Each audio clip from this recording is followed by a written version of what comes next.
మీ Samsung గ్యాలక్సీలో typing స్లోగా లేదా లాగీగా అనిపిస్తుందా? అయితే ఈ 3 సెట్టింగ్స్ మార్చండి. మీ టైపింగ్ ఎక్స్‌పీరియన్స్ చాలా స్మూత్‌గా అనిపించొచ్చు. మొదటిది క్యారెక్టర్ ప్రివ్యూ ఆఫ్ చేయండి.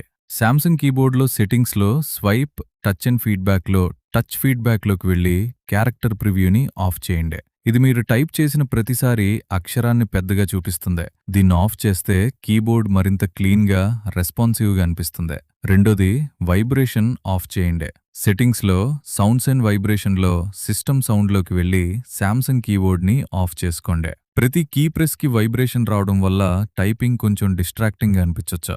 ఆఫ్ చేస్తే టైపింగ్ మరింత డైరెక్ట్‌గా అనిపిస్తుంది. మూడోది యానిమేషన్స్‌ను 0.5xకి మార్చండి. సెట్టింగ్స్‌లో అబౌట్ ఫోన్‌లో సాఫ్ట్‌వేర్ ఇన్ఫర్మేషన్‌లోకి వెళ్లి బిల్డ్ నంబర్‌పై 7 టైమ్స్ ట్యాప్ చేయండి. ఇప్పుడు డెవలపర్ ఆప్షన్స్‌లోకి వెళ్లి window animation scale 0.5x, transition animation scale 0.5x, animated duration scale 0.5x అంతే. ఈ 3 చేంజెస్ చేసిన తర్వాత శాంసంగ్ కీబోర్డ్ మరింత ఫాస్ట్, క్లీన్ మరియు రెస్పాన్సివ్‌గా అనిపించొచ్చు. ఈ విషయంపై మీ ఒపీనియన్ కామెంట్స్‌లో చెప్పండి.